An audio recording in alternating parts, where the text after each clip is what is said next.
If you talk all the time, you'll never hear what anybody else has to say.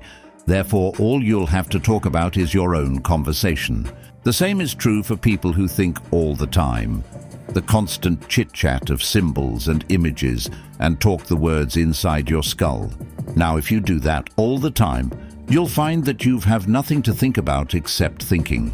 And just as you have to stop talking to hear what others have to say, you have to stop thinking to find out what life is about.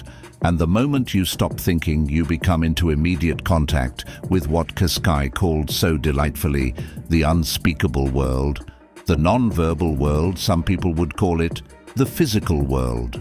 But these words, physical, non-verbal material, are all conceptual and is not a concept.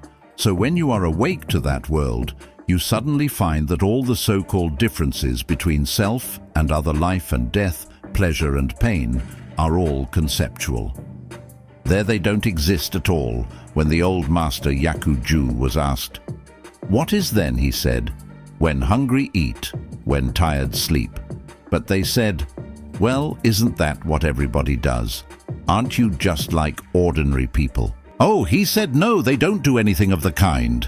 When they're hungry, they don't just eat. They think of all sorts of things when they're tired. They don't just sleep, but dream all sorts of dreams. We have been running around far too much. It's all right, we've been active and our action has achieved a lot of good things. But as Aristotle pointed out long ago, and this is one of the good things about Aristotle, he said the goal of action is contemplation. In other words, busy, busy, busy, busy, busy. But what's it all about, especially when people are busy? Because they think they're going somewhere, they're going to get something and attain something. There's quite a good deal of point to action.